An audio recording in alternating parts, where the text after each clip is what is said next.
अनवी hotel के अंदर आई तो सारा होटल खाली पड़ा हुआ था। अनवी वहीं एंट्रेंस पर ही रुक गई। वो इधर उधर देखने लगी, लेकिन उसे वहाँ कोई दिखाई नहीं दिया। फिर उसकी नज़र एंट्रेंस से सेंटर टेबल तक बिछे हुए फूलों पर गई। सेंटर टेबल को भी बड़े अच्छे से सजाया गया था। ये सब देखकर अनवी को बहुत अजीब लग रहा था। अनवी के मन में एक अजीब सा डर पैदा हो गया था। ये सब क्यों किया है विवान ने? अनवी खुद से बोली। रुक क्यों गई? आओ ना। विवान की आवाज़ अनवी के कानों में पड़ी तो अनवी इधर उधर देखने लगी। क्या है यह सब? एंट्रेंस पर ही खड़ी अनवी बोली। क्या हुआ? तुम्हें अच्छा नहीं लगा? पहले तो तुम्हें जैस्मीन के फ्लावर्स बहुत अच्छे लगते थे, और उनकी खुशबू भी। सामने से आता हुआ विवान बोला तो अनवी आंखें बड़ी करके उसे देखने लगी। धीरे धीरे चलता हुआ विवान अनवी के सामने आकर रुक गया। उसके हाथ में वही बॉक्स पकड़ा हुआ था जो वो दिल्ली से लेकर आया था। विवान ने बॉक्स को खोला और उसमें से गुलाब का सूखा हुआ फूल बाहर निकाल लिया। ये सब क्या है विवान? अनवी एक लंबी सांस भरते हुए बोली। ये वो फूल हैं जो तुमने पहली बार मुझे दिया था, हमारी दोस्ती के लिए, जो धीरे धीरे प्यार में बदल गई। विवान वो फूल अनवी को दिखाते हुए बोला।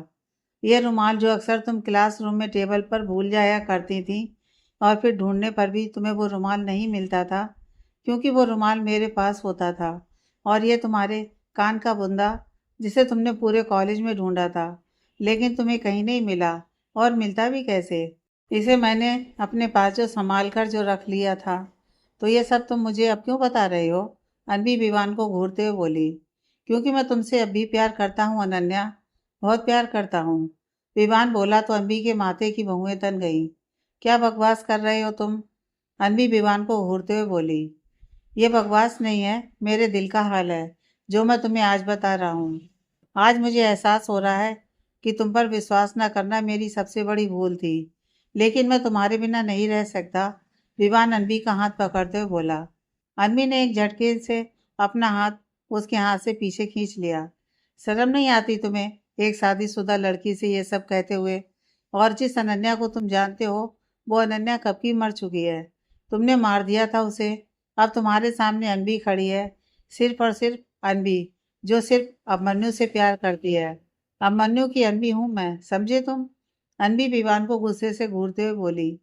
अनन्या, मैं मानता हूँ कि मैंने बहुत बड़ी गलती की, तुम पर विश्वास न करके, लेकिन अब ऐसी गलती नहीं होगी। अब मैं तुम्हें अच्छे से समझ चुका हूँ, विवान बोला। और मैं भी तुम्हें अच्छे से समझ चुकी हूँ, लेकिन फिर भी मुझे लगता था कि तुम एक अच्छे इंसान हो। लेकिन मैं गलत थी, तुम निहायत ही एक घटिया इंसान हो। अनवी बोली और जाने लगी तो विवान की आवाज़ उसके कानों में पड़ी। अब मन्नू राजपूत से घटिया तो नहीं हूँ, विवान बोला तो अनवी के कदम वहीं रुक गए। अब मन्नू का नाम भी अपनी जुबान पर मत लाना। अनवी विवान की तरफ मुड़ी और जोर से चिल्लाई तो विवान हंसने लगा और तालियां बजाने लगा। मैंने तो सिर्फ तुम पर भरोसा नहीं किया था, लेकिन वो अब मन्नू, उसने तो उस रात तुम्हारी जिंदगी पूरी तरह से बर्बाद कर दी, विवान बोला। अब मन्नू को बेवजह बीच में मत लाओ, अनवी विवान को घूरते हुए बोली। मैं अब मन्नू को बेवजह बीच में नहीं ला रहा, बल्कि वो खुद हमारे बीच आया था।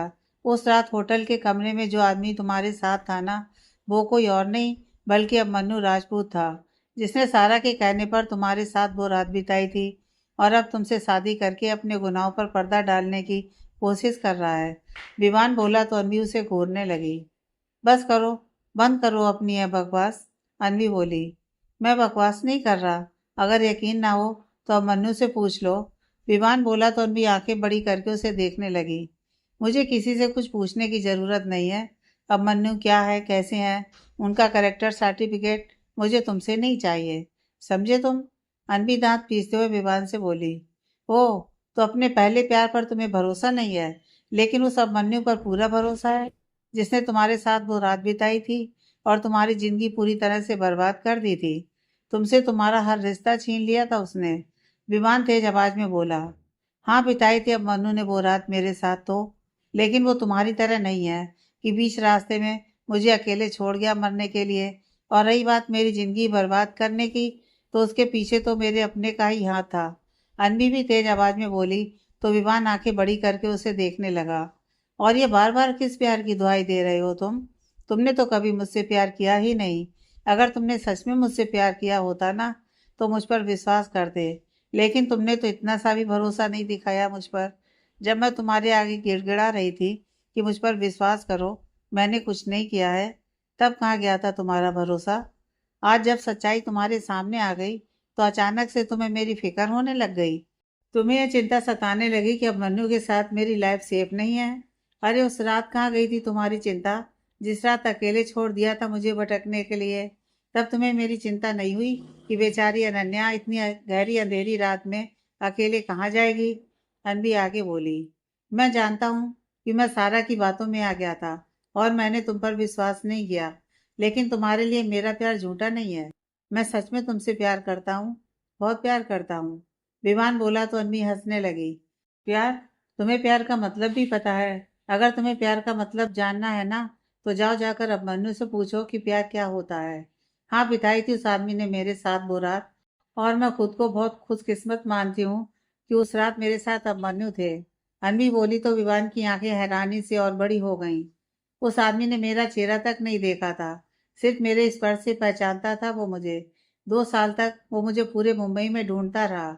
बिना देखे बिना जाने उसने मुझसे प्यार किया, बेपनाह प्यार किया है, बिना किसी शर्त के, और प्यार से ज्यादा मुझ पर विश्वास किया। अभिमन्यु अच्छे से जानते हैं कि कभी मेरी शादी तुमसे होने वाली थी। हमारे बीच में एक रिश्ता रह चुका है। यह जानते हुए भी उन्होंने मुझे यहाँ आने से मना नहीं किया। यह होता है भरोसा, इसे कहते हैं सच्चा प्यार। अनबी अभिमन्यु के बारे में सोचते हुए बोली, आज ये हरकत करके तुम मेरी नज़र में पूरी तरह से गिर गए हो विवान, और आइंदा से मेरे और मेरे पति के बीच में आने की कोशिश भी मत करना, क्योंकि तुम जैसा घटिया इंसान मेरे पति की बराबरी कभी नहीं कर सकता। ओह सॉरी, बराबरी तो क्या, तुम तो उसके साथ खड़े रहने के लायक भी नहीं हो। अनबी विवान को गुस्से से घूरते हुए बोली और वहां से चली आई। विवान अनबी को जाते हुए देखते रहा और धड़ाम से वहीं लगी चेयर पर बैठ गया। उसने टेबल पर रखा हुआ सारा सामान गुस्से में अपने हाथ से नीचे गिरा दिया और जोर से चिल्ला उठा, so sad mister Vivaan Malhotra, यह दांव तो उल्टा ही पड़ गया। एंट्रेंस से अंदर आते हुए अभिमन्यु बोला तो विवान उसकी तरफ देखने लगा। अभिमन्यु ने चेयर को खींचा और विवान के सामने बैठ गया। अभिमन्यु भी ठीक 11 बजे होटल प्लेटिनम पहुंच गया था और एंट्रेंस के साथ वाली दीवार के पास खड़ा होकर सब सुन रहा था। अनबी के जाते ही अभिमन्यु अंदर आ गया।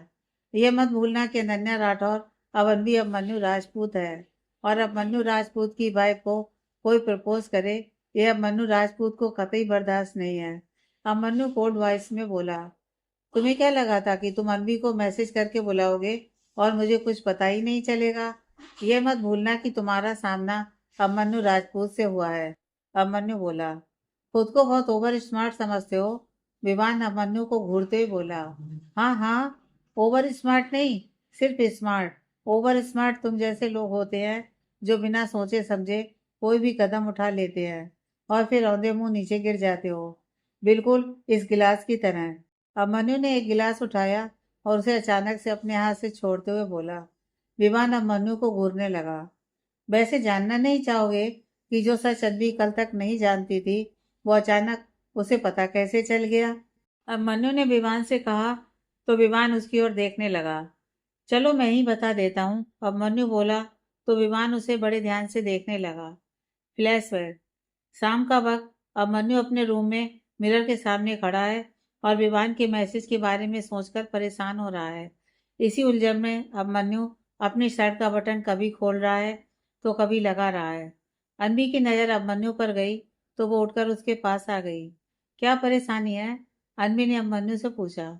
कुछ नहीं, अभिमन्यु बोला। कुछ नहीं तो ये बटन के साथ क्यों खेल रहे हो? कभी खोल रहे हो कभी लगा रहे हो।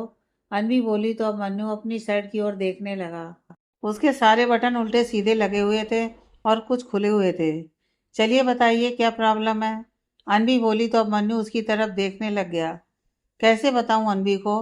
अभिमन्यु सोचने लगा। बोलो भी, क्या प्रॉब्लम है? अनबी बोली। अनबी, मेरा एक दोस्त है, जब उसने नया नया बिजनेस शुरू किया था तो वो अपने बिजनेस को बहुत ऊपर ले गया, जिसके कारण उसे सबसे कम उम्र का बेस्ट बिजनेसमैन का अवार्ड भी मिला। लेकिन इसके साथ ही उसके कई दुश्मन पैदा हो गए। उसी पार्टी में उसके कुछ दुश्मनों ने उसके ड्रिंक में ड्रग्स मिला दिए थे और उसे मारने की कोशिश की, लेकिन किसी तरह वो अपनी जान बचाकर वहाँ से भाग निकला और एक रूम जिसका डोर खुला था वहाँ छुप गया अपनी जान बचाने के लिए। उसने डोर को अंदर से लॉक कर लिया। वहाँ एक लड़की थी जो पहले से ही नशे में थी। नशे की हालत में दोनों एक दूसरे के करीब आ गए, लेकिन फिर सुबह वो लड़की कहीं गायब हो गई। अभिमन्यु बोला, फिर आपके दोस्त ने उस लड़की को 2 साल तक ढूंढा, झूठ बोलकर उससे शादी कर ली। उसके साथ जिसने गलत किया था उसे सजा भी दिलवाई। फिर पूरी दुनिया के सामने उसका हाथ थाम लिया। अनवी बोली तो अभिमन्यु हैरानी से उसकी ओर देखने लगा। अनवी ने अभिमन्यु को ऐसे अपनी ओर देखते पाया तो वो उसके बिल्कुल करीब आ गई। और आपका वो दोस्त आज भी अपनी पत्नी से बेपनाह मोहब्बत करता है और ये सच बताने से डरता है कि कहीं सच सुनने के बाद उसकी पत्नी उससे दूर ना हो जाए। मुझे लगता है कि इतना प्यार करने वाला और उसकी केयर करने वाला हस्बैंड आपके दोस्त की वाइफ को कहीं और नहीं मिलेगा। अनवी अभिमन्यु के गले में अपनी बाहें डालते हुए बोली। अभिमन्यु अभी भी हैरानी से उसे देख रहा है। अनवी, तुम्हें यह सब कैसे पता? अभिमन्यु ने हैरानी से अनवी को देखते हुए पूछा। मैं आपके उस दोस्त को भी अच्छे से जानती हूँ। अभिमन्यु राजपूत है ना उसका नाम? और उसकी पत्नी अनवी राजपूत। अनवी बोली तो अभिमन्यु उसकी ओर बड़े प्यार से देखने लगा। उसने अनवी की बाहें अपने गले से हटाई और घुटनों के बल नीचे जमीन पर बैठ गया। मैं तुम्हारा गुनहगार हूँ, तुम जो चाहे मुझे सजा दे सकती हो। अभिमन्यु अपनी नजरें नीचे झुकाए बोला। हाँ, सजा तो है आपके लिए मेरे पास। अनवी बोली, मुझे हर सजा मंजूर है। अभिमन्यु बोला, सारी उम्र आपको मुझसे इतना ही प्यार करना होगा। वादा कीजिए कि कभी भी मेरा साथ नहीं छोड़ेंगे। अनवी अभिमन्यु की तरफ अपना हाथ बढ़ाते हुए बोली तो अभिमन्यु उसकी तरफ देखने लगा। वादा? अभिमन्यु ने अनवी के हाथ पर अपना हाथ रख दिया। तुम नाराज नहीं हो मुझसे? अभिमन्यु ने अनवी से पूछा। नहीं, क्योंकि उस रात जो हुआ उसमें आपकी कोई गलती नहीं थी। हम दोनों ही नशे में थे। उस रात आपकी ही नहीं बल्कि मेरी जान भी बची थी। सारा और उस रात की बदौलत मुझे इतना प्यार करने वाला पति मिला। अनवी बोली तो अभिमन्यु ने उसे अपने गले से लगा लिया। लेकिन तुम ये सब कैसे जानती हो? अभिमन्यु ने अनवी से पूछा। स्नेहा ने बताया। अनवी बोली तो अभिमन्यु उसकी तरफ देखने लगा। स्नेहा ने? अभिमन्यु बोला। हाँ, उसी ने मुझे बताया। उस दिन जब हॉस्पिटल में मैंने आपको आपके प्रपोजल का रिप्लाई किया था, उसके बाद स्नेहा मेरे साथ मेरे वार्ड में कुछ देर के लिए मेरे पास रुकी थी। तो बातों में उसने जिक्र किया कि कैसे आप 2 सालों से मुझसे प्यार करते आ रहे हैं और 2 सालों तक मुझे ढूंढते रहे। जब मैंने उससे पूछा तो उसने मुझे सब बता दिया। आपके पास मेरी पहचान थी तो बस एक चैन और मेरा स्पर्श, और साथ में यह भी बताया कि आप मुझे सच बताना चाह रहे हैं लेकिन मुझे खोने के डर से बता नहीं पा रहे। अनवी बोली, सच में मैं स्नेहा का जितना थैंक्स करूं उतना कम है। अभिमन्यु बोला। फ्लैशबैक खत्म। वैसे एक स्पेशल थैंक्स तो तुम्हारे लिए भी बनता है मिस्टर मल्होत्रा। अभिमन्यु बोला तो विवान उसकी तरफ देखने लगा। विवान के पास कोई शब्द ही नहीं बचे थे कहने के लिए। क्या हुआ? ऐसे क्यों देख रहे हो? ओहो, तुम्हारे तो किए कराए पर पानी फिर गया है ना। मैंने कभी नहीं सोचा था कि तुम मेरे और अनवी के बीच आने की कोशिश करोगे। अब तो तुम भी ये अच्छे से जान गए हो कि अनवी तुमसे नफरत करती है। अभिमन्यु बोला, लेकिन विवान अब भी कुछ नहीं बोला। वैसे मैं हमेशा तुम्हारा एहसानमंद रहूंगा कि अगर तुम ना होते तो मेरे मन में हमेशा ही गिल्ट रहता कि मैंने अनवी से बहुत बड़ा सच छुपाया है, और शायद मेरी कभी हिम्मत ही नहीं होती अनवी को सच बताने की। ये करके तुमने मुझे और अनवी को एक दूसरे के और ज़्यादा करीब कर दिया है। मिस्टर मल्होत्रा, अगर तुमने मुझ पर यह एहसान ना किया होता तो कब का तुम्हें यहाँ से गायब कर चुका होता। किसी को कानों कान खबर भी नहीं होती। अभिमन्यु बोला। धमकी दे रहे हो मुझे? विवान बोला। अभिमन्यु राजपूत कभी किसी को धमकी नहीं देता। अभिमन्यु बोला तो विवान उसकी तरफ हैरानी से देखने लगा और वहां से उठकर जाने लगा तो अभिमन्यु ने उसे आवाज लगा दी। 1 मिनट मिस्टर मल्होत्रा, अभी मेरी बात पूरी नहीं हुई है। अभिमन्यु विवान को रोकते हुए बोला। मैं चाहता हूँ कि तुम यह देश छोड़कर यहाँ से चले जाओ। अभिमन्यु बोला तो विवान आंखें फाड़े उसे देखने लगा। वाट, तुम्हारा दिमाग खराब हो गया है क्या? मैं ये देश छोड़कर क्यों जाऊंगा? विवान अभिमन्यु को घूरते हुए बोला। क्योंकि मैं नहीं चाहता कि तुम मेरी और अनवी की लाइफ में दोबारा इंटरफेयर करो। अभिमन्यु बोला। मिस्टर राजपूत, डोंट वरी, मैं आपकी और अनवी की लाइफ में दोबारा कभी इंटरफेयर नहीं करूंगा, क्योंकि जिससे उम्मीद थी उसी ने मुझसे मुंह मोड़ लिया। वो मुझसे ज्यादा तुम पर विश्वास करती है। विवान बोला। मुझे तुम पर यकीन नहीं है mister Malhotra. Abhimanyu cold voice में बोला। ये रहा तुम्हारा यूएसए का टिकट। तुम्हारे लिए वहाँ सारे अरेंजमेंट्स करवा दिए गए हैं। अब मन्नू टिकट विवान के सामने टेबल पर रखते हुए बोला। मैं कहीं नहीं जा रहा, समझे तुम? विवान अब मन्नू की आंखों में आंखें डालकर बोला। तुमने अब मन्नू राजपूत की लाइफ में दखल देने की जुर्रत की है।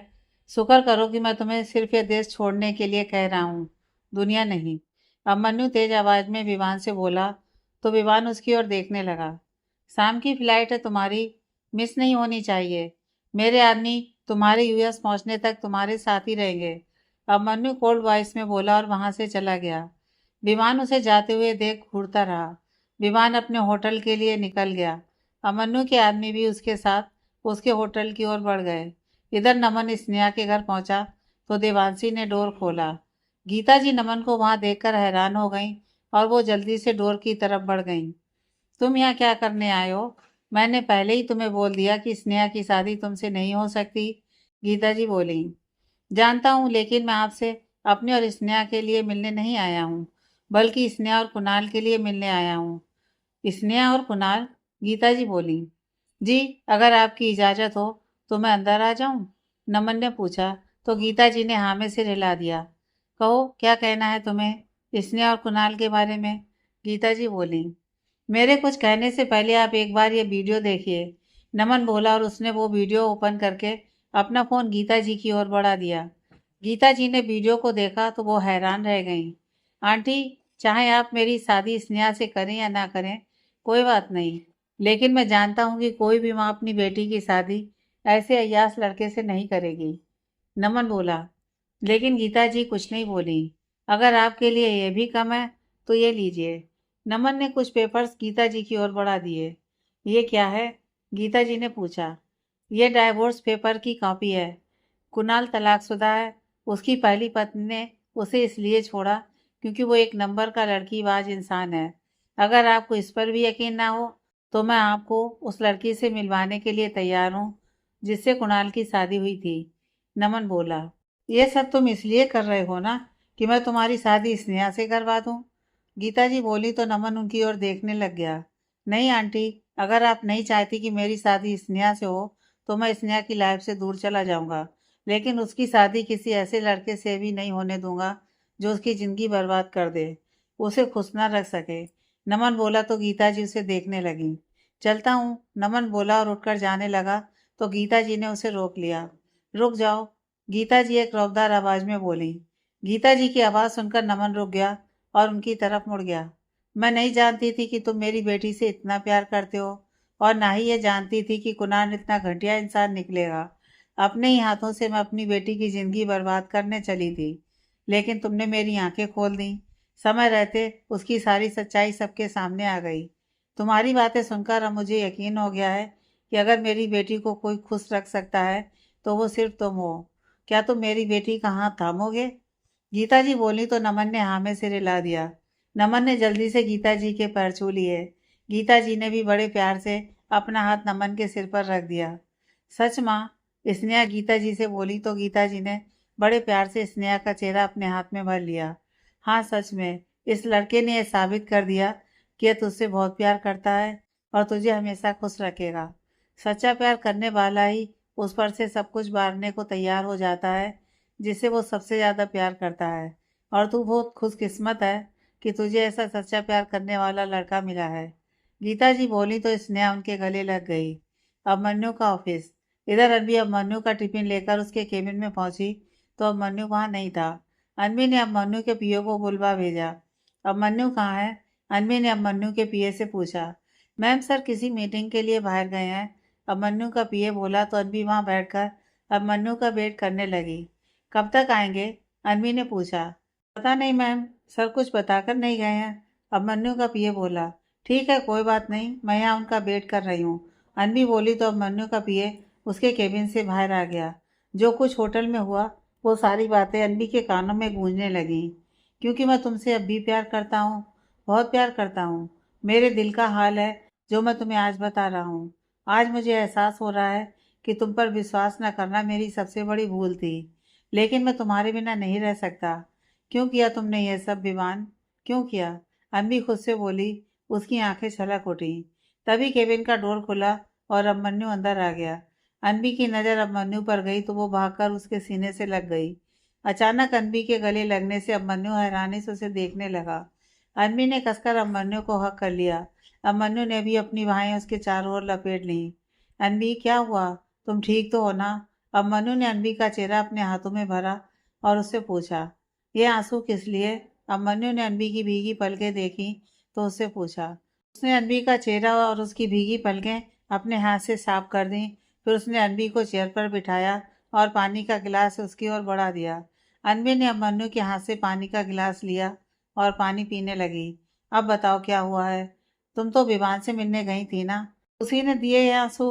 अभिमन्यु ने अनबी से पूछा। मुझे उम्मीद भी नहीं थी कि वो मुझसे ऐसा कुछ कहेगा। अनबी बोली। हाँ, क्या कहा उसने? अभिमन्यु ने अनबी से पूछा तो अनबी ने उसे सब बता दिया। हाँ, तुम्हें परेशान होने की ज़रूरत नहीं है, उस विवान को मैं संभाल लूँगा, अभिमन्यु बोला। उसने हम दोनों के बीच गलतफहमी क्रिएट करने की कोशिश की है।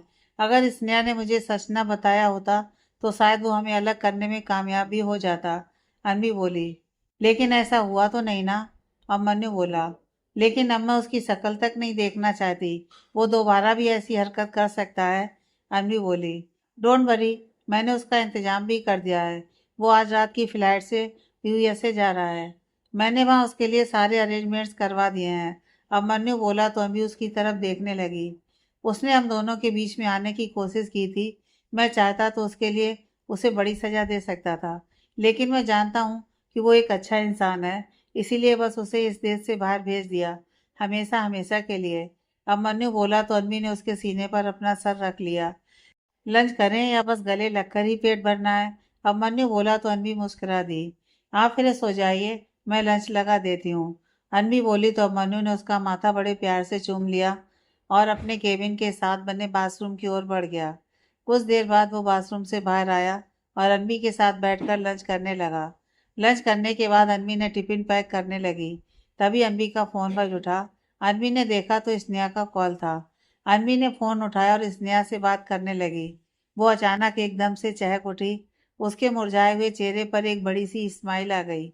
स्नेहा से बात करने के बाद अनबी ने फ़ोन कट कर दिया। क्या हुआ? अभिमन्यु ने अनबी से पूछा। स्नेहा की मॉम स्नेहा और नमन के रिश्ते के लिए मान गई हैं और आज शाम को स्नेहा का रिश्ता लेकर घर आ रही हैं, अनबी बोली तो अभिमन्यु के चेहरे पर भी एक स्माइल आ गई। गुड, यह तो सच में अच्छी खबर है, अभिमन्यु बोला। हाँ, आप अपना काम कीजिए, मैं घर जाकर माँ के साथ तैयारियों में हाथ बटाती हूँ, अनबी अपना बैग उठाते हुए बोली। अरे रुको, मैं भी तुम्हारे साथ चलता हूँ, अभिमन्यु बोला तो अनबी मुस्कुरा दी। कुछ समय बाद दोनों घर के लिए निकल गए। शाम का समय, स्नेहा की माँ गीता जी ने डोर पर दस्तक दी तो वैशाली जी जल्दी से उनका वेलकम करने के लिए एंट्रेंस के पास चली गईं। गीता जी, आइए ना, वैशाली जी गीता जी के गले से लग गईं। गीता जी के साथ आए देवांश और स्नेहा ने वैशाली जी के पैर छू लिए। वैशाली जी ने देवांश और स्नेहा को आशीर्वाद दिया और फिर उन सबको अपने साथ अंदर ले आई। स्नेहा के होने वाले घर को देखकर गीता जी के चेहरे पर एक स्माइल आ गई। वैशाली जी, मुझे माफ़ कर दीजिए, उस दिन मैंने आपके साथ बहुत रूखा व्यवहार किया। गीता जी वैशाली जी के आगे हाथ जोड़ते हुए बोली। उस दिन की बात अलग थी, आप अपनी जगह बिल्कुल सही थी। और आप छोड़िए ना वो सब, आज हम एक नए रिश्ते की शुरुआत करने जा रहे हैं, तो उसके बारे में बात करते हैं, वैशाली जी बोली तो गीता जी मुस्कुरा दी। चाय नाश्ते का इंतजाम किया गया। सब बातें करते हुए एक साथ चाय पीने लगे। अब तक पंडित जी भी आ चुके थे। पंडित जी, स्नेहा और नमन दोनों का रिश्ता जुड़ने जा रहा है। आप जल्दी से कोई अच्छा सा मुहूर्त देखकर सगाई और शादी की डेट फिक्स कर दीजिए, राजेंद्र जी बोले तो पंडित जी ने अपनी गणना वाली पुस्तक निकाली और कुछ गणना करने के बाद सबके सामने रिजल्ट रख दिया। 1 हफ्ते बाद सगाई के लिए बहुत ही अच्छा मुहूर्त है और शादी का संजोग 2 महीने बाद का बन रहा है, पंडित जी बोले तो सबने एक दूसरे को बधाई दी। सबके चेहरे पर एक बड़ी सी स्माइल आ गई। स्नेहा और नमन ने एक दूसरे को देखकर मुस्कुरा दिए। सगाई और शादी की डेट फिक्स करने के बाद स्नेहा अनबी के साथ उसके रूम में चली गई। विवान और अपने बीच हुई सारी बातचीत अनवी ने स्नेहा को बता दी। मैं कभी सोच भी नहीं सकती थी कि विवान कुछ ऐसा भी कर सकता है। आखिर सारा के साथ रहते रहते उस पर भी उसकी संगत का असर हो ही गया। इसलिए कहते हैं ना कि जैसी संगत वैसी रंगत, स्नेहा बोली। हाँ, अनवी ने इतना ही कहा। कुछ देर बातें करने के बाद दोनों नीचे आ गईं। गीता जी ने वैशाली जी से अलविदा ली और देवांश और स्नेहा सहित वहां से चली आईं। इधर विवान ने अपनी सारी पैकिंग कर ली और अब मन्नू के आदमियों के साथ एयरपोर्ट के लिए निकल गया। आई एम सॉरी अनन्या, मैं तुम्हें हर्ट नहीं करना चाहता था। मुझे लगा था कि अब मन्नू तुम्हें धोखा दे रहा है। मैंने अपनी लाइफ में बस तुमसे प्यार किया। एयरपोर्ट पर बैठा विमान खुद से बोला। कुछ ही देर में उसकी फ्लाइट यूएसए के लिए टेक ऑफ कर गई। अगले दिन से ही सब नमन और स्नेहा की सगाई की तैयारियों में जुट गए। अनबी और वैशाली जी शॉपिंग के लिए चले गए। राजेंद्र जी मेहमानों की लिस्ट तैयार करने में लग गए। नमन और अभिमन्यु ऑफिस के लिए निकल गए। धीरे धीरे दिन बीतने लगे। सब सगाई और शादी की तैयारियों में लगे हुए हैं। कुछ दिनों से अनबी की तबीयत खराब रहने लगी। उसे बहुत ज़्यादा थकावट महसूस होने लगी थी। सिर भी भारी रहने लगा था, लेकिन उसने इस बात पर ज़्यादा ध्यान नहीं दिया। उसे लगा कि थकावट की वजह से उसकी हालत खराब हो रही है। अगले दिन डिजाइनर को घर बुलाया गया। सगाई की ड्रेस पसंद करने के लिए स्नेहा को भी राजपूत विला में बुला लिया गया। वैशाली जी, अनबी और स्नेहा अपने लिए ड्रेस पसंद करने लगी। अनबी ड्रेस ट्राई करने के लिए उठी कि उसे अचानक से चक्कर आ गया और वो बेहोश होकर नीचे जमीन पर गिर पड़ी। उसे देखकर सब घबरा गए। स्नेहा ने जल्दी से पानी का गिलास उठाया और अनबी के मुंह पर छिड़कने लगी। वैशाली जी अनबी के पैरों को रगड़ने लगी और राजेंद्र जी उसके हाथों को रगड़ने लगे। कुछ देर बाद अनबी ने आंखें खोली तो सबकी जान में जान आई। अनबी, वैशाली जी ने अनबी को होश में आते देखा तो उनकी सांस में सांस आई। बेटा, तुम ठीक तो हो ना? वैशाली जी बोली। हाँ माँ, शायद थकावट की वजह से बीपी लो हो गया है। कुछ दिनों से ऐसे ही थकावट सी हो रही है, सिर भारी हो रहा है। अनबी बोली। बेटा, अगर तुम्हारी तबीयत खराब थी तो तूने मुझे बताया क्यों नहीं? तू रुक, मैं अभी डॉक्टर को बुलाती हूँ। वैशाली जी बोली। अरे माँ, मैं ठीक हूँ, डॉक्टर की कोई ज़रूरत नहीं है। अनबी बोली। ऐसे कैसे ज़रूरत नहीं है अनबी? माँ सही कह रही हैं, एक बार डॉक्टर से कंसल्ट कर लेना चाहिए। स्नेहा बोली और अनबी को उसके रूम में ले गई। वैशाली जी ने डॉक्टर को फ़ोन किया और उन्हें घर बुला लिया। साथ ही उन्होंने अब मन्नू को भी फ़ोन करके घर बुला लिया। कुछ समय बाद डॉक्टर घर आ गई और अनबी का चेकअप करने के लिए उसके रूम में चली गई। डॉक्टर ने सबको रूम से बाहर जाने के लिए कहा और खुद अनबी का चेकअप करने लगी। अब मन्नू भी घर आ चुका था। अनबी को लेकर वो भी बहुत परेशान नजर आ रहा था। अभिमन्यु ने रूम से बाहर खड़ी वैशाली जी को देखा तो वो उनके पास आ गया। माँ, क्या हुआ अनबी को? अभिमन्यु ने वैशाली जी से पूछा। पता नहीं, अचानक से चक्कर आ गया उसे। वैशाली जी बोली। अभिमन्यु, जब बहू की तबीयत कुछ दिनों से ठीक नहीं थी तो तू उसे डॉक्टर के पास क्यों नहीं ले गया? राजेंद्र जी अभिमन्यु से बोले। पापा, मैंने उससे कहा था, लेकिन उसने ही कहा कि सब थकावट की वजह से है। अभिमन्यु बोला। और तूने मान लिया? राजेंद्र जी अभिमन्यु को डांटते हुए बोले। इधर अनबी का चेकअप करने के बाद डॉक्टर बाहर आ गई। डॉक्टर को देखकर सब उसकी ओर बढ़ गए। डॉक्टर, अनबी कैसी है? क्या हुआ है उसको? अभिमन्यु ने डॉक्टर से पूछा। उनका ब्लड प्रेशर काफी लो हो गया था, जिसके कारण उनको चक्कर आ गया। कल आप उन्हें हॉस्पिटल ले आइएगा, हमें उनके कुछ टेस्ट करने हैं। डॉक्टर बोली तो सब डॉक्टर की ओर हैरानी से देखने लगे। Doctor, is anything serious? Abhimanyu ने डॉक्टर से पूछा। Don't worry mister Singh, regular test है, घबराने की कोई बात नहीं है। डॉक्टर बोली और वहां से चली गई। डॉक्टर के जाने के बाद अभिमन्यु जल्दी से अंदर आ गया। अनवी बेड पर आधी लेटी सी बैठी हुई थी। अभिमन्यु ने उसे गले से लगा लिया। तुम ठीक हो? अभिमन्यु ने पूछा तो अनवी ने हाँ में सिर हिला दिया। आई एम सॉरी, सारी गलती मेरी है। मुझे पहले ही तुम्हें डॉक्टर के पास ले जाना चाहिए था। अभिमन्यु अनवी का हाथ अपने हाथ में लेते हुए बोला। मैं ठीक हूँ अभिमन्यु। अनवी अभिमन्यु के हाथ पर अपना हाथ रखते हुए बोली। अब तक परिवार के बाकी सदस्य भी अंदर आ गए। बिल्कुल सही कह रहा है, ये सब इसी की गलती है। वैसे तो ये बहू के आगे पीछे घूमता रहता है, और जब आगे पीछे घूमने की जरूरत थी तब इसका ध्यान पता नहीं कहाँ था। राजेंद्र जी बोले। सच में अनवी बेटा, तुमने तो डरा ही दिया था। वैशाली जी अनवी के चेहरे को हाथ में भरते हुए बोली। तुम रेस्ट करो, मैं तुम्हारे लिए कुछ खाने को भेजती हूँ।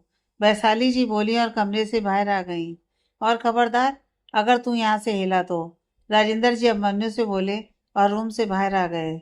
मैं यहाँ क्या कर रही हूँ? मैं भी चलती हूँ। स्नेहा ने सबको वहां से जाते देखा तो बोली और उठकर रूम के बाहर आ गई। अब मन्नू ने अपने हाथ में पकड़े अनवी के हाथ को चूम लिया और फिर उसके माथे को। अब मन्नू, आप ऑफिस जाइए, मैं ठीक हूँ। अनवी अब मन्नू का चेहरा अपने हाथ में भरते हुए बोली, जब तक तुम्हारे टेस्ट की रिपोर्ट नहीं आ जाती मैं कहीं नहीं जाने वाला। अब मन्नू बोला, लेकिन टेस्ट तो कल होंगे ना, अभी तो जाइए आप। अनवी बोली, मुझे मार खिलवाने का इरादा है क्या? अब मन्नू अनवी की तरफ देखते हुए बोला, मार? अनवी हैरानी से अब मन्नू की ओर देखते हुए बोली, हाँ देखा नहीं, अभी पापा कितना डांट रहे थे मुझे। अब अगर तुम्हें छोड़कर ऑफिस चला गया ना तो पता नहीं क्या करेंगे मेरे साथ। अब मन्नू बोला तो अनवी मुस्कुरा दी। उसकी आंखों में नमी उतर आई। क्या हुआ? अब ये आंसू किस लिए? अब मन्नू ने अनवी के आंसू अपनी हथेली में संभाल लिए। मैंने कभी नहीं सोचा था कि मुझे इतना प्यार करने वाली फैमिली मिलेगी। अनवी बोली, हाँ, और पति को भूल गई तुम? अब मन्नू मुंह बनाते हुए बोला तो अनवी मुस्कुरा दी। आपको कैसे भूल सकती हूँ प्यारे पतिदेव, आप तो मेरी जान हो, मेरी सारी खुशियों की वजह आप ही तो हो। अनवी अब मन्नू का नाक खींचते हुए बोली और उसके गले से लग गई। अब तक मैड अनवी और अब मन्नू के लिए चाय नाश्ता लेकर आ गई। दोनों एक साथ बैठकर नाश्ता करने लगे। अगले दिन सुबह अब मन्नू अनवी को हॉस्पिटल के लिए ले गया। टेस्ट के लिए अनवी के सैंपल ले लिए गए। 1 घंटे बाद अनवी की रिपोर्ट भी आ गई। डॉक्टर ने अनवी और अभिमन्यु को अपने केबिन में बुलाया। बैठिए mister and Mrs Rajput, doctor ने अनवी और अभिमन्यु से कहा। तो अनवी और अभिमन्यु डॉक्टर के सामने लगी चेयर्स पर बैठ गए। Congratulation mister and Mrs Rajput, you are going to be a parent, doctor ने कहा। तो अनवी और अभिमन्यु हैरानी से एक दूसरे को देखने लगे। व्हाट? अभिमन्यु डॉक्टर की ओर देखते हुए बोला, यस मिस्टर राजपूत, रिपोर्ट तो यही कह रही है। डॉक्टर मुस्कुराते हुए बोली। तो अनवी और अभिमन्यु के चेहरे पर भी एक बड़ी सी स्माइल आ गई। लेकिन मिसेस राजपूत का पहला मिसकैरेज हो चुका है, तो इस प्रेगनेंसी में उन्हें बहुत कॉम्प्लिकेशंस का सामना करना पड़ेगा। डॉक्टर बोली तो अम्मी आंखें बड़ी करके उसकी ओर देखने लगी। नो डॉक्टर, आपको कोई गलतफहमी हुई है, मेरा मिसकैरेज कभी नहीं हुआ, बल्कि ये मेरी फर्स्ट प्रेगनेंसी है। अनवी बोली तो अभिमन्यु अनवी की तरफ देखने लगा। डॉक्टर के सामने अनवी को कैसे बताऊं कि अनवी की फर्स्ट प्रेगनेंसी नहीं है? अभिमन्यु अपने मन में बोला। अभिमन्यु, आप डॉक्टर को बताइए ना कि मेरी फर्स्ट प्रेगनेंसी है। अनवी अभिमन्यु का हाथ पकड़ते हुए बोली, लेकिन अभिमन्यु बिना कुछ बोले उसकी ओर देखता रहा। अभिमन्यु को खुद की ओर ऐसे देखते देखकर अनवी की आंखें नम होने लगी। अभिमन्यु, क्या आपने मुझसे कुछ छिपाया है? अनवी बोली। मिसेज राजपूत रिलैक्स, आपके लिए इतना स्ट्रेस ठीक नहीं है। डॉक्टर अनवी के चेहरे पर परेशानी के भाव देखते हुए बोली, प्लीज डॉक्टर, क्या हम इस टॉपिक पर बाद में बात कर सकते हैं? अब मन्नू डॉक्टर से बोला तो डॉक्टर ने हाँ में सिर हिला दिया। अनवी चले? अब मन्नू अपनी चेयर से उठ खड़ा हुआ। उसने अपना हाथ अनवी की ओर बढ़ा दिया। अनवी उसकी तरफ देखने लगी और चेयर से उठकर बाहर की ओर बढ़ गई। अब मन्नू अपने हाथ को देखने लगा, फिर उसने अपने हाथ को पीछे खींच लिया और डॉक्टर को बाय बोलकर वहां से आ गया। अब मन्नू, आप अंदर चुप क्यों थे? आप सब जानते हो, है ना? अनवी अभिमन्यु की तरफ देखते हुए बोली। हाँ, अभिमन्यु बोला तो अनवी आंखें बड़ी करके उसे देखने लगी। उसकी आंखों से आंसू छलक आए।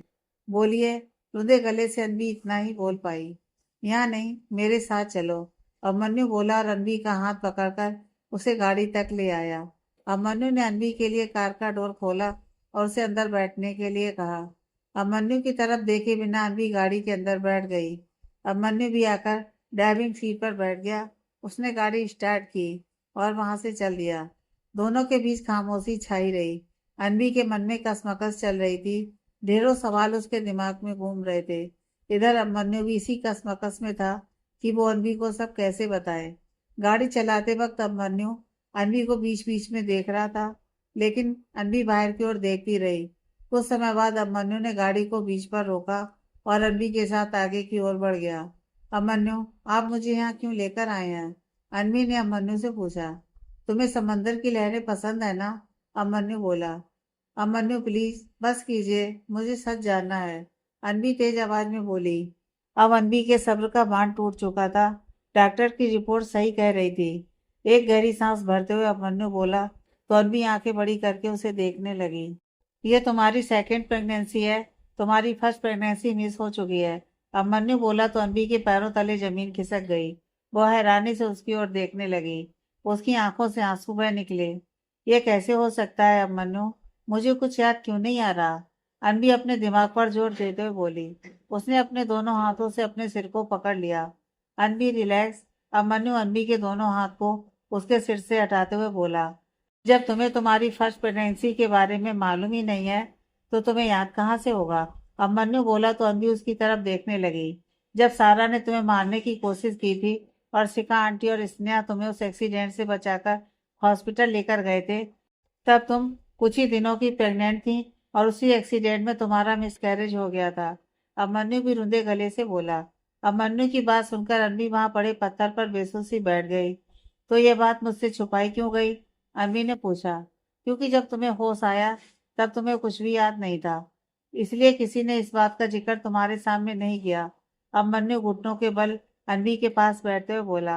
अनवी नम आंखों से अभिमन्यु को देखने लगी। अभिमन्यु, ऐसी और कितनी बातें हैं जो मैं नहीं जानती। प्लीज एक ही बार में सब सच सच बता दीजिए। अनवी नम आंखों से बोली तो अभिमन्यु उसकी ओर देखने लगा। अभिमन्यु ने अनवी की ओर देखा और उसके हाथों को अपने हाथों में भर लिया। अनवी, मैं नहीं जानता था कि यह सच ऐसे तुम्हारे सामने आएगा। जब स्नेहा ने मुझे तुम्हारी प्रेगनेंसी और मिसकैरेज के बारे में बताया था तो मुझे भी बहुत दर्द हुआ था। मैं नहीं चाहता था कि तुम भी इस दर्द से गुजरो। तुम्हारे साथ साथ मैंने भी अपने बच्चे को खोया था। अब मन्नू नम आंखों से बोला तो अनबी उसकी तरफ देखने लगी और वहां से जाने लगी। तो अब मन्नू ने अनबी का हाथ थामकर उसे रोक लिया। अनबी, तब हम साथ नहीं थे और ना इस प्रेगनेंसी की हम दोनों को कोई खबर थी, लेकिन अब हम साथ हैं तो मैं तुमसे वादा करता हूँ कि इस प्रेगनेंसी में मैं तुम्हें कोई तकलीफ नहीं होने दूंगा। तुम्हारा पूरा ख्याल रखूंगा। जो बीत गया उसे भूल जाओ। अब हमारी जिंदगी में दोबारा से खुशियां आने वाली हैं तो हमें इस पर फोकस करना चाहिए। अभिमन्यु बोला तो अनवी उसे निहारने लगी। उसने अभिमन्यु के सीने पर अपना सिर रख लिया। अनवी की आंखों से झरझर आंसू बहने लगे। अभिमन्यु ने उसे अपनी बाहों में भर लिया। अब बस, कोई रोना नहीं, कोई स्ट्रेस नहीं और कोई काम नहीं। अभिमन्यु ने अनवी को अपने सामने किया और उसके आंसू साफ करते हुए बोला। तो अनवी मुस्कुरा दी। अब घर चलें? घर में भी तो सबको गुड न्यूज देनी है। अभिमन्यु बोला तो अनवी ने मुस्कुराते हुए हाँ में सिर हिला दिया। वैसे इस बात पर मुंह मीठा करना तो बनता ही है। अभिमन्यु आइसक्रीम शॉप को देखते हुए बोला तो अनवी उसकी ओर देखने लगी। अभिमन्यु जल्दी से जाकर 2 आइसक्रीम ले आया। उसने एक आइसक्रीम अनवी को थमा दी। दोनों बड़े मजे से आइसक्रीम खाने लगे। फिर दोनों घर के लिए निकल पड़े। कुछ ही देर में दोनों घर पहुंच गए। उन्हें अंदर आते देख वैशाली जी उनके पास आ गईं। अनबी, अभिमन्यु, आ गए तुम लोग? क्या कहा डॉक्टर ने? वैशाली जी ने अभिमन्यु और अनबी से पूछा। यही कि आप दादी बनने वाली हैं। अभिमन्यु बोला तो वैशाली जी के चेहरे पर एक बड़ी सी स्माइल आ गई। वैशाली जी बड़े प्यार से अनबी और अभिमन्यु का माथा चूम लिया, फिर अंदर की ओर बढ़ गईं। अजी, सुनते हो? वैशाली राजेंद्र जी को आवाज लगाते हुए उनके पास आ गईं। क्या हो गया भाई, जो हमें इतने जोर से पुकारा जा रहा है? राजेंद्र जी बोले। हुआ नहीं, होने वाला है। वैशाली जी बोली तो राजेंद्र जी उनकी ओर देखने लगे। आप दादा बनने वाले हैं? वैशाली जी बोली तो राजेंद्र जी खुशी से उछल पड़े। अनवी और अभिमन्यु ने वैशाली जी और राजेंद्र जी के पैर छू लिए। दोनों ने बड़े प्यार से अनबी और अभिमन्यु के सिर पर अपना आशीर्वाद भरा हाथ रख दिया। अभी यहीं रुको, वैशाली जी अनबी और अभिमन्यु से बोली और फिर किचन की ओर बढ़ गईं।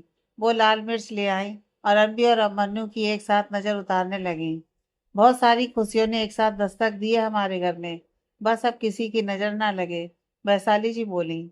अब जाओ और जाकर अपने कमरे में रेस्ट करो और तू अनबी का अच्छे से ख्याल रखना, कोई भी लापरवाही नहीं चलेगी। वैशाली जी अनबी और अभिमन्यु से बोली। चलिए महारानी साहिबा, दास आपकी सेवा में हाजिर है। अभिमन्यु बोला तो अनबी मुस्कुरा दी। अभी दोनों आगे की ओर बढ़े ही थे कि स्नेहा और नमन घर आ गए। स्नेहा और नमन को जब अनबी की प्रेगनेंसी के बारे में पता चला तो उनसे रहा नहीं गया। वो दोनों अपना सारा काम छोड़कर घर आ गए। कांग्रेचुलेशन, सेलिब्रेशंस, स्नेहा और नमन दोनों गाते हुए अंदर आ गए। तुम दोनों यहाँ? और तुम्हें किसने बताया? अनबी ने स्नेहा और नमन से पूछा। मैंने भाई को फोन किया था आपकी तबीयत के बारे में पूछने के लिए, तो भाई ने मुझे गुड न्यूज बता दी कि मैं चाचू बनने वाला हूँ। नमन खुश होते हुए बोला। और मैं मौसी बनने वाली हूँ। स्नेहा चहकते हुए अनबी के गले से झूल गई। मौसी नहीं चाची, क्योंकि तुम्हारी शादी बेबी के होने वाले चाचू से होने जा रही है। नमन अनबी को साइड हक करते हुए बोला। पहले मैं मौसी बनूंगी फिर चाची, स्नेहा बोली। तुम चाची बनोगी क्योंकि अगर तुम मौसी बनी तो मुझे मौसा बनना पड़ेगा। कितनी बूढ़ों वाली फीलिंग आती है। नमन बोला। अब जंग छिड़ने वाली है। नमन और स्नेहा की बहस को बढ़ते देख अभिमन्यु बोला और उसने अनबी की आर्म को पकड़ा और धीरे से उसे साइड कर लिया। मासी, स्नेहा तेज आवाज में बोली। चाची, नमन स्नेहा के चेहरे के करीब होते हुए तेज आवाज में बोला। मासी, स्नेहा बोली। चाची, नमन बोला। बस करो तुम दोनों। स्नेहा और नमन दोनों को बच्चों की तरह झगड़ते देख वैशाली जी गुस्से से बोली तो दोनों शांत हो गए और मासूम बच्चों की तरह खड़े होकर एक दूसरे की तरफ देखने लगे। परसों तुम दोनों की सगाई है और तुम दोनों क्या बच्चों की तरह लड़ रहे हो। तुम चाची बनोगी या मौसी और तुम चाचू बनोगी या मौसा, ये आने वाला बेबी ही डिसाइड करेगा। समझे तुम दोनों। वैशाली जी थोड़ा गुस्से से बोली तो स्नेहा और नमन मुंह बनाकर एक दूसरे को चढ़ाने लगे। हे भगवान, मुझे लगता है कि हम दो बच्चों का बाल विवाह करवा रहे हैं। उन दोनों को मुंह बनाते देख वैशाली जी अपना माथा पीटते हुए बोली तो सब हंस दिए। अभी बेटा तू जा, अनवी को लेकर रूम में जा। वैशाली जी बोली तो अभिमन्यु अनवी के साथ रूम में आ गया। कुछ देर वहां रुकने के बाद नमन और स्नेहा वापस ऑफिस के लिए निकल गए। रात का समय। अनवी अपने रूम के साथ बनी बालकनी में खड़ी है और आसमान को निहार रही है। अभिमन्यु उसके लिए दूध का गिलास लेकर आया तो उसे अनवी रूम में कहीं नजर नहीं आई।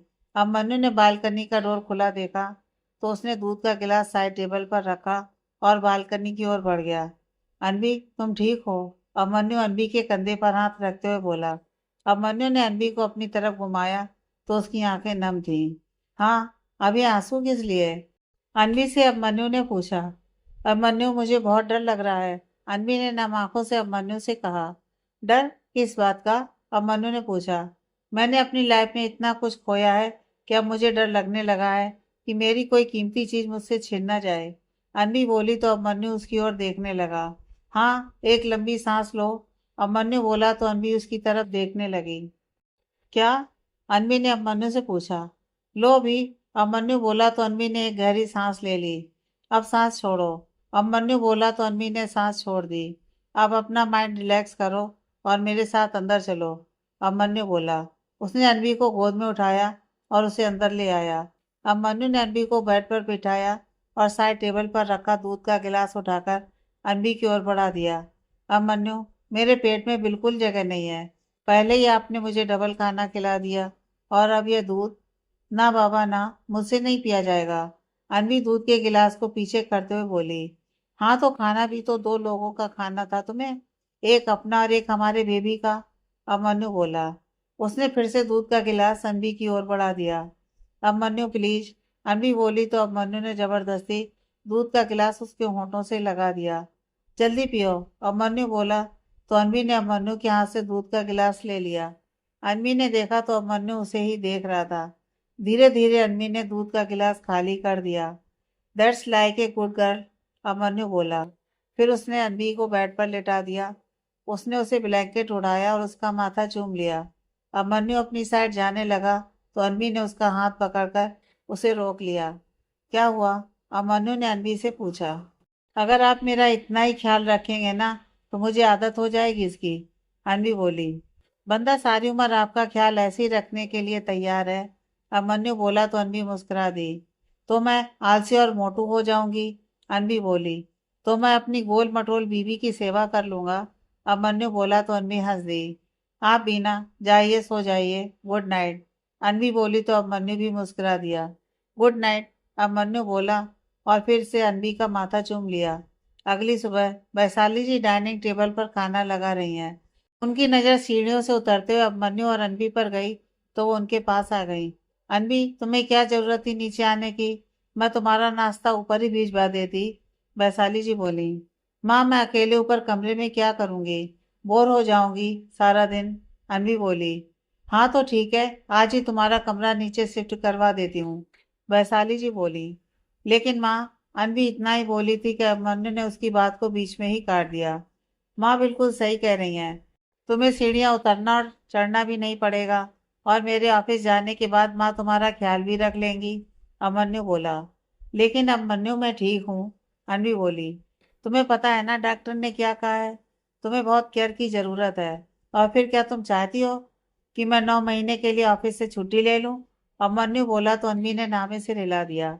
मैं स्टाफ से बोलकर आज ही तुम्हारा कमरा नीचे शिफ्ट करवा देती हूँ। वैशाली जी बोली तो अनवी मान गई। फिर सब डाइनिंग टेबल की तरफ बढ़ गए। वैशाली जी ने सबको नाश्ता सर्व किया और खुद भी राजेंद्र जी के पास वाली चेयर पर बैठ गईं। सब एक साथ बैठकर नाश्ता एंजॉय करने लगे। सगाई का दिन, सुबह से सब तैयारियों में लगे हुए हैं। कोई घर को फूलों से सजा रहा है, तो कोई लाइट्स लगा रहा है, कोई रंगों से रंगोली बना रहा है, तो कोई फूल बिछा रहा है। वैशाली जी स्नेहा के लिए शगुन का थाल सजा रही हैं। लाइए माँ, मैं करती हूँ। अनवी वैशाली जी की तरफ अपना हाथ बढ़ाते हुए बोली। तू वहां से उठकर क्यों आई? मैंने तुझे आराम करने के लिए बोला था ना। वैशाली जी अनवी को डांटते हुए बोली। माँ, मैं बैठे बैठे बोर हो रही हूँ। सब कोई ना कोई काम में लगे हुए हैं और एक मैं ही फ्री बैठी हुई मक्खियां मार रही हूँ। अनवी मुंह बनाते हुए बोली तो वैशाली जी मुस्कुरा दी।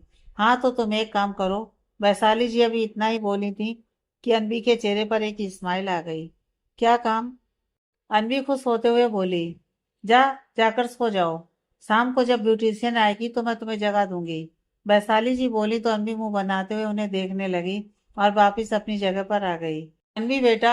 एंट्रेंस पर खड़ी शिखा जी ने अनवी को आवाज लगाई तो अनवी उनकी ओर घूम गई। माँ, आ गई आप? इतने दिनों के लिए कोई गांव जाता है क्या? मुझे आपको इतनी सारी बातें बतानी थी। अनवी शिखा जी के गले लगने के बाद बोली। हाँ, 2 दिन के लिए ही तो गई थी। शिखा जी अनवी का गाल छूते हुए बोली। शिखा जी, ये क्या बात हुई? मेहमानों की तरह आप अब आ रही हैं। वैशाली जी शिखा जी से शिकायत करते हुए बोली। माफी चाहती हूँ और आपको बहुत बहुत बधाई हो।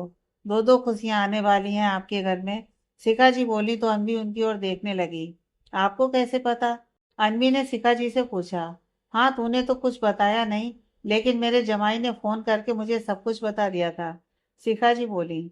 मैंने सोचा था कि जब आप मिलेंगी तो मैं आपको ये गुड न्यूज खुद दूंगी, लेकिन अब मनु भी ना सारा सरप्राइज ही खराब कर दिया। अनवी बोली। अनवी बेटा, शिखा जी को अंदर ले जाओ और उनसे खूब सारी बातें करो। अब तुम्हारा टाइम पास भी अच्छे से हो जाएगा। मैं चाय नाश्ता भिजवाती हूँ। वैशाली जी बोली तो शिखा जी उनकी ओर देखने लगी। मैं ये देखकर बहुत खुश हूँ कि मेरी बेटी को माँ से भी ज्यादा ख्याल रखने वाली सास मिली है। शिखा जी वैशाली जी से बोली। माँ ही तो हूँ मैं इसकी। इतनी प्यारी बहू मिली है मुझे बेटी के रूप में। वैशाली जी बोली तो अनवी और शिखा जी दोनों मुस्कुरा दी। धीरे धीरे करके सारे मेहमान आने शुरू हो गए। सगाई की तैयारियां और जोर शोर से होने लगी। धीरे धीरे करके दिन भी ढल गया। शाम को सब सगाई के लिए रेडी होने लगे। अरे अनवी, जल्दी करो। और कितना टाइम लगाओगी बाथरूम में? लड़का और लड़की दोनों रेडी होकर स्टेज तक पहुंच भी चुके हैं। और तुम हो कि अभी तक बाथरूम में ही बैठी हुई हो? अभिमन्यु बाथरूम का डोर नॉक करते हुए बोला। अनवी ने डोर खोला और बाहर आ गई। अभिमन्यु की नजर उस पर गई तो वो हैरान रह गया। अनवी का चेहरा फीका पड़ चुका था और बहुत थकी थकी सी लग रही थी। अभिमन्यु हैरानी से अनवी को देखने लगा। क्या हुआ अनवी, तुम ठीक तो हो ना? अभिमन्यु अनवी को देखते हुए बोला। मेरा मन बहुत घबरा रहा है। अनवी बोली। ऐसी हालत में ऐसा होता है। अभिमन्यु बोला तो अनवी उसकी ओर देखने लगी। अच्छा, आपको कैसे पता? अनवी ने अभिमन्यु से बोला। मैंने नेट से सब सर्च कर लिया। अभिमन्यु बोला तो अनवी उसकी ओर देखने लगी। सच में मुझे ना दुनिया का बेस्ट पति मिला है। अनवी बोली। हाँ, वो तो है। अभिमन्यु मुस्कुराते हुए बोला। अब चलो, रेडी हो जाओ। मैंने तुम्हारे लिए नींबू पानी मंगवाया है। अभिमन्यु बोला। कुछ ही देर में मेट नींबू पानी लेकर आ गई। अनवी ने नींबू पानी पिया और अभिमन्यु के साथ रूम से बाहर आ गई। अगर तुम्हें पार्टी में कोई भी परेशानी हो और जरा सी भी तबीयत खराब लगे तो मुझे बता देना। अभिमन्यु बोला तो अनवी ने हाँ में सिर हिला दिया। अभिमन्यु ने अपनी आर्म आगे की तो अनवी ने उसकी आर्म में अपनी आर्म डाल दी। अभिमन्यु अनवी के साथ पार्टी एरिया में आ गया। पार्टी शुरू हो चुकी थी। हल्का और लाइट म्यूजिक चल रहा था। नमन स्टेज पर बैठा हुआ स्नेहा के आने का इंतजार कर रहा है कि तभी देवांशी और स्वाति के साथ आती हुई स्नेहा पर उसकी नजर गई। नमन ने स्नेहा को देखा तो वो देखते ही रह गया। गोल्डन लहंगा चोली में वो बहुत ही खूबसूरत लग रही थी। एक पल के लिए तो नमन स्नेहा को पहचान ही नहीं पाया। सिंपल सी दिखने वाली स्नेहा आज भला की खूबसूरत लग रही है। भाई, ये स्नेहा ही है ना? नमन ने आंखें मलते हुए पास ही खड़े अभिमन्यु से पूछा। हाँ, वो स्नेहा ही है देवर जी। अब मन्नू के साथ खड़ी अम्मी ने नमन की बात सुनी तो वो बोली। देवांशी और स्वाति के साथ धीरे धीरे चलते हुए स्नेहा स्टेज तक आ गई। नमन ने नीचे झुककर अपना हाथ स्नेहा की ओर बढ़ाया तो स्नेहा ने भी मुस्कुराते हुए अपना हाथ नमन के हाथ में रख दिया। दोनों की नजरें मिली तो दोनों एक दूसरे को देखकर मुस्कुरा दिए। वैशाली जी ने नमन को सगाई की रिंग थमा दी और स्नेहा की उंगली में रिंग पहनाने के लिए कहा।